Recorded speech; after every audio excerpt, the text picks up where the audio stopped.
In a world where the pursuit of comfort, security, and certainty often comes at the cost of ambition, creativity, and the will to power, we find ourselves facing a peculiar danger: the rise of the last man.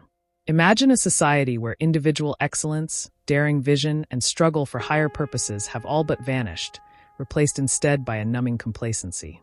This is the world Friedrich Nietzsche warns us about in his critique of the last man, a figure that represents the ultimate form of mediocrity and the decline of human spirit. The last man is, for Nietzsche, a symbol of humanity's surrender to the demands of comfort, pleasure, and self-preservation at the expense of the very essence of life: growth, challenge, and transcendence. Nietzsche's vision of the last man serves as a powerful warning for our modern age, where we often prioritize convenience over courage and mediocrity over greatness. Welcome to the Unfolding Journey channel.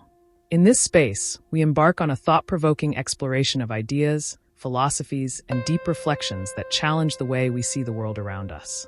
Each video is designed to push the boundaries of your thinking, provoke curiosity, and encourage a deeper understanding of the forces that shape our lives. Whether it's delving into the works of profound thinkers like Nietzsche, exploring historical turning points, or unraveling contemporary challenges, we are here to uncover the layers of meaning in our existence. So, sit back, relax, and join us on this intellectual adventure as we uncover the truths that lie beneath the surface of everyday life. If you enjoy engaging discussions about philosophy, culture, and the human experience, make sure to hit the subscribe button and be part of this unfolding journey. Friedrich Nietzsche, one of the most profound philosophers of the 19th century, introduced the concept of the last man in his book Thus Spoke Zarathustra, 1883 to 1885. Nietzsche's portrayal of the last man represents his sharp critique of contemporary society, particularly the trends he saw emerging in Europe at the time. A society where comfort, mediocrity, and the avoidance of risk had become dominant values. The last man is, in Nietzsche's words, a person who seeks nothing more than the simple pleasures of life: eating, drinking, and avoiding pain. He or she is satisfied with the status quo, avoids struggle and hardship, and is content with a life devoid of passion, growth, or purpose. Nietzsche warns that such a figure is not just a symbol of individual passivity, but a reflection of the entire culture's decline into mediocrity and spiritual stagnation. Nietzsche's critique centers around the idea that the last man represents a form of human existence that has abandoned the higher, more challenging ideals that once drove the development of humanity. Ideals like greatness, creativity, ambition, and the will to power. The last man, for Nietzsche, is the epitome of what happens when human beings no longer strive for transcendence, but instead settle for the safety of trivial pursuits. At the heart of Nietzsche's critique of the last man is the concept of mediocrity. The last man embodies the ultimate achievement of mediocrity, a life devoid of higher purpose or ambition. Nietzsche's language in Thus Spoke Zarathustra is vivid and damning. The last man is described as being content with a life of mere survival, uninterested in greatness, self-improvement, or even in the pursuit of knowledge. He is the most mediocre type of man, who avoids the risk of suffering in favor of comfort and indulgence.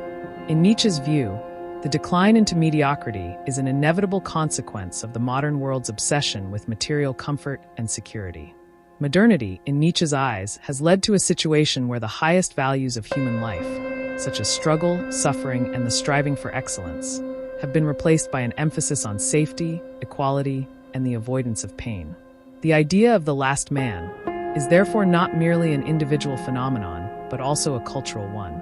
As societies become more technologically advanced and politically stable, they tend to prioritize the collective well-being and comfort of all citizens, often to the detriment of individual excellence and self-overcoming.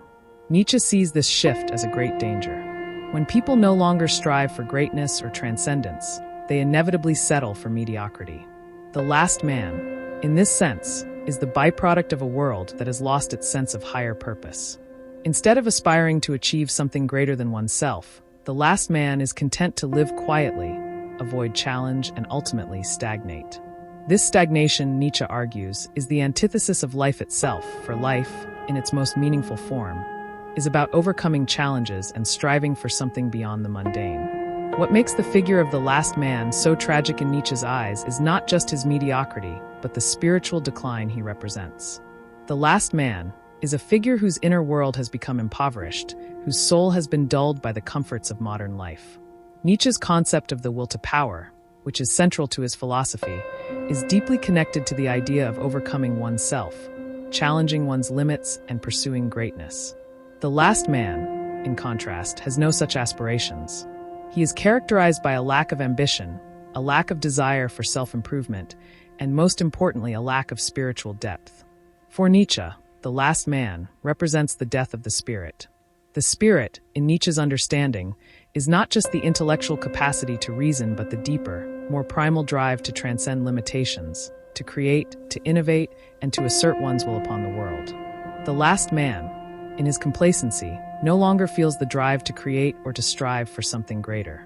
Instead, he is content with a life of comfort and ease. He has been so thoroughly domesticated by society that he has lost touch with the deeper, more powerful aspects of human existence. Nietzsche's vision of the last man thus highlights a broader existential concern: the decline of human spirit in a world that no longer values struggle, conflict, and the quest for meaning.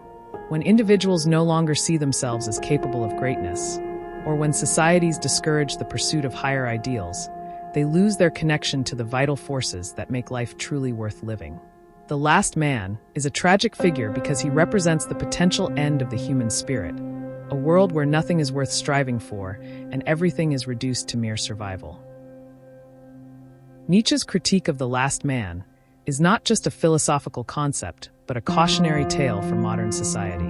While Nietzsche wrote during a time of political upheaval and cultural change, his warnings seem especially pertinent today. In our contemporary world, many of the trends Nietzsche warned against, such as the pursuit of comfort, the glorification of mediocrity, and the avoidance of struggle, are ever present. The modern obsession with convenience, instant gratification, and personal security has, in many ways, created a world where individuals are more concerned with maintaining their standard of living than with achieving something meaningful or transcendent.